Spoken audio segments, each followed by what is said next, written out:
ॾिसो पाणी ते हीअ जेको क्लाइमेट चेंज आहे, माहौलियाती तब्दीली आहे ऐं ॿोॾनि जो सीज़न आहे, उहे बि ख़ैर माहौलियाती तब्दीली खां पहिरीं बि कुझु साल में ॿोॾूं ईंदियूं हुयूं, माज़ी में बि ईंदियूं रहियूं आहिनि। ख़ुदि इंडिया में तबाही आयल आहे, जेको हुननि जो पंजाब आहे उहो बि, दिल्ली, हीअ सभु इलाइक़ा आहिनि। 577 मिलीमीटर बरसाति कल्ह पाण वटि टियों ॾींहुं गुजरात में थी आहे। सो माहौलियाती तब्दीली त फैक्टर आहे। ऐं पंजाब में हीअ जेका तबाही थी आहे उहो इन करे बि, घणी तबाही इन करे बि थी आहे छाकाणि त हू जेके दरिया हुननि जा हुननि इंक्रोचमेंट कयल हुई, उनजे करे बि वधीक नुक़सानु थियो आहे। लेकिन उहो हुनखां सवाइ बि छाकाणि त हुननि जा जेके हेडवर्क्स ऐं जेके स्ट्रक्चर्स आहिनि उहे एतिरे वॾे पाणी खे मुंहुं ॾियण जे लाइ ठहियल ई कोन्हनि, हू नंढा स्ट्रक्चर्स आहिनि त हुननि खे लामोहाला कट ॾियणा पवनि पिया। हींअर बि मुल्तान ते प्रेशर आहे, ॿिया इलाइक़ा हुननि जा ॿुॾी विया आहिनि, 4000+ ॻोठ हुननि जा ॿुॾी विया आहिनि, ज़मीनी लखे एकड़ ज़मीन मुतासिर थी हूंदी। सो ऐं हुते वधीक पाणी अचे पियो, बरसातूं वरी 7 खां 10 सेप्टेम्बर खां वरी अगती थियल आहे। कराची में बि थियल आहे, कराची में बि सॼे मुल्क में ई थियल आहे मुंहिंजे ख़्याल आहे, या सॼे सिंध में थियल आहे? सॼे मुल्क में थियल आहे, सॼे सिंध मुल्क में थियल आहे। हाणे सिंध में हूअं त पाणी हाणे त ख़ुदि CM साहिब बि चवनि पिया त असां तयारी कयूं पिया 7 लाख खां 9 लाख क्यूसेक ताईं, त पाणी जे लाइ असां वटि तयारी हुजे। ठीकु ॻाल्हि आहे, माण्हू वधीक तयारी रखे, हिन में त को बुराई न आहे, लेकिन पाणी अञा ताईं बि एक्सपेक्टेड जेको आहे उहो 6+6+- एतिरो 6 लाख क्यूसेक जे अॻियां पोयां आहे। मोहम्मद बशमेर साहिब जो ख़्याल आहे 7 लाख थी सघे थो, चलो। लेकिन ॻाल्हि इहा आहे त 6 लाख बि आहे, 5 लाख बि आहे, त उहो पाणी गंज हुजे थो अगरि असांजा बंदि कमज़ोर आहिनि। हाणे हुन में उहो ई जेको कल्ह टियों ॾींहुं वाक़ियो थियो त हुतां जेके मज़बूत करण लाइ कमु करे रहिया डंपर ड्राइवर्स ऐं हुननि खे अगवा करे विया हुआ, उहो त बाज़ियाब एज़ यूजुअल पुलिस न कराए सघी, न ई उहो ज़ाहिर हू त ईअं तकड़ में थींदो ई कोन्हे असां वटि। पर जेका हड़ताल कयल हुई ठेकेदारनि ऐं मज़ूरनि, उहो पोइ रेंजर्स वञी उते बीठी आहे ऐं हुनजी ख़ातिरी ते जेको आहे वरी कमु शुरू थियो आहे। पर चवनि था त अगरि न बाज़ियाब कराया 24 कलाक में त हू वापसि हड़ताल ते हलिया वेंदा। हाणे 8 सेप्टेम्बर ते पाणी अचिणो आहे वधीक, हींअर पाणी गंज आहे सिस्टम में 2.5 3.5 लाख क्यूसेक हले पियो।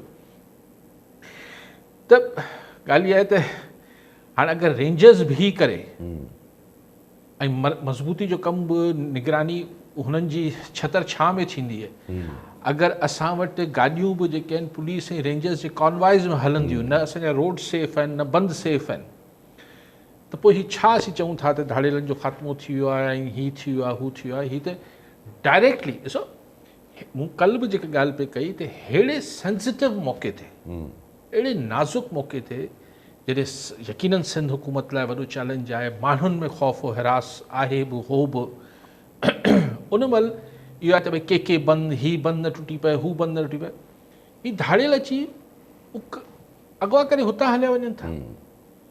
माना पोइ हिन वटि एतिरी त मनमस्ती आहे न, माना हीअ सरकारी रिट खे न सिर्फ़ु क़बूल ई नथा बल्कि चैलेंज कनि था, ऐं उनजे बावजूदि को एक्शन नथो थिए। ऐं असां जेको आहे पोइ हाणे अचो वरी रेंजर्स पोइ हर हंधि हाणे सुभाणे किथे ॿिए हंधि कुझु ख़ुदा न ख़ास्ता कार्रवाई थींदी, पोइ रेंजर्स खणी उते बीहारे छॾियो।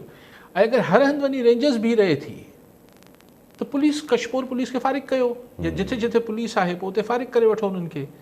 हीअ त ज़ाहिर रेंजर्स जी बि त एक्सपेंसिस आहिनि न सर, कंहिं बि सिक्योरिटी फोर्स खे तव्हां ऑपरेट कंदव हुनजा हिकिड़ा एक्सपेंस आहिनि न, पुलिस जो बि हिकिड़ो एक्सपेंस आहे, भरे त सिंध जी माण्हू टैक्सिस जे सूरत में पिया न, त पोइ पुलिस कहिड़े कम जी आहे।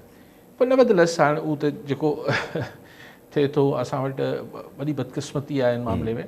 लेकिन बहरहाल होपफुली ही बरसातूं अला ख़ैर करे, हाणे जीअं वरी डिॼारीनि था, असां वटि अक्सर इहो थिए थो त जेको महकमा मौसमियात वारनि जी अॻु थी हूंदी आहे उहो थींदो कोन्हे, ऐं जॾहिं न ॿुधाईंदा आहिनि त घणो थी वेंदो आहे। लेकिन कहिड़ी ख़बर हिन दफ़े थी पए त हाणे उन लाइ कराची ऐं शहरनि में बि हाणे चवनि था अर्बन फ्लडिंग। हाणे अगरि ख़ुदा न ख़ास्ता हिते को वॾे मतिलबु बसि हाणे छा चऊं, गुजरात में 577 मिलीमीटर तमामु वॾी बरसाति, त हाणे आउं इहो नथो चाहियां हेतिरी जी त ज़ाहिर कराची या किथे बि तयारी थी नथी सघे, लेकिन बहरहाल यकीननि शहरी इंतिज़ामियाऊं बि जेके आहिनि एक्टिव हूंदियूं। असलम भट्टी कराची मां। जी भट्टी साहब, छा चवणु चाहींदा?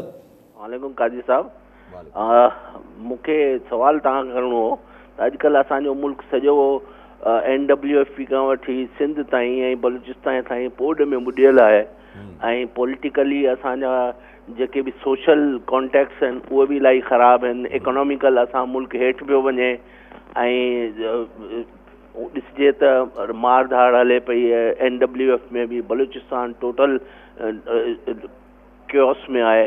उते अॼु बि इंटरनेट सॼो महीने खां बंदि पियो आहे ऐं मूंखे इन ते इलाही ख़ुशी पई थी ऐं तव्हांखे मुबारकबाद ॾियां थो त कराची स्टॉक एक्सचेंज असांजो ऑल टाइम हाई, जॾहिं खां पाकिस्तान ठहियो आहे तॾहिं खां हाईएस्ट टच कयो अथई। इहो छा आहे? तव्हां इहो असांखे त ॿुधायो त इन्हनि में कहिड़ी शइ आहे? कराची जो हालति ख़राबु आहे ऐं स्टॉक एक्सचेंज जो न हाईएस्ट टच पियो करे। Thank U. ठीकु साईं। सही आहे वॾी साहिबु। हाणे छा आउं हिन ते एक्सपर्ट न आहियां, पर आउं जेका पंहिंजी नाक़ शकल आहे आउं तव्हांखे गुज़ारिश कयां। स्टॉक एक्सचेंज ज़ाहिर मुल्की हालात जो हुनजो असरु पवंदो आहे, लेकिन ज़ाहिरी तरह मिसाल किथे बरसाति थी पई त स्टॉक एक्सचेंज क्रैश न थी वेंदी।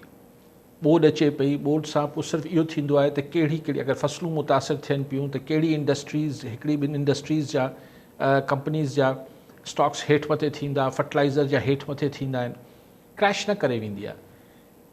हीअ जेको स्टॉक जो वधण ऐं घटिजणु आहे, हीअ दुनिया में त ॾिठो वेंदो आहे त जेको मैक्रो लेवल ते शयूं थियनि पियूं त उहो छा आहिनि, मुल्क जी इकनॉमिक आउटलुक छा आहे, पॉज़िटिव आउटलुक आहे या नेगेटिव आहे। हाणे उहो वरी हिकिड़ी ॾिघी ॻाल्हि आहे। हाणे मूंखे सम्झ, तव्हां मूंखे इहो ॿुधायो न भट्टी साहिबु, तव्हां त स्टॉक एक्सचेंज लाइ परेशान, मूंखे ॿुधायो त हीअ इंट्रस्ट रेट जेको किराइनि था, जेको बैंकनि जो मुनाफ़े वारो जेको आहे, इहो त डायरेक्टली मशरूत आहे महांगाई सां। हीअ रोज़ असांखे अची चवनि था त महांगाई घटि पई थिए। तव्हां ॿुधायो महांगाई घटि पई थिए। जेके हेठि ग्राउंड रियालिटीज़ आहिनि, ज़मीनी हक़ीक़तूं आहिनि, छा हू जेके अंग अखर सरकार ॾिए थी हुन सां भेट कनि था? त हीअ हिकिड़ी नंबर गेम आहे ऐं पोइ थोरी घणी सटेबाज़ी आहे। लेकिन डेफिनेटली असांजी काफ़ी इंडस्ट्रीज़, स्टील आहे, सीमेंट आहे, इन्हनि जी ग्रोथ थिए पई। छो पई थिए? हाणे इहो वरी इलाही ख़ुश्क मौज़ू आहे, मुंहिंजो सब्जेक्ट बि एज सच न आहे, मूं करे स्टॉक में कोन रहियो आहियां।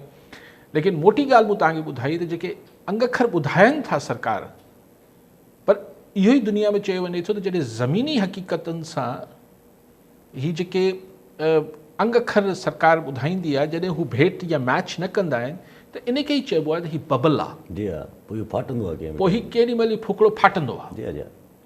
सो उमेदु कजे त न स्टॉक असांजी ठीकु हले पई, ईअं हलंदी रहे। बाक़ी दुनिया लाइ त हाणे समूरा दुनिया जा एक्सपर्ट्स जेके आहिनि उहो चवनि था त ईंदड़ साल हिकिड़ी रिसेशन अचणी आहे, दुनिया में हिकिड़ो क्राइसिस अचिणो आहे, वरी माशी बहरान 2008 ई माज़ी वांगुरु हिकिड़ो रिसेशन अचिणो आहे। ॾिसूं छा थो थिए।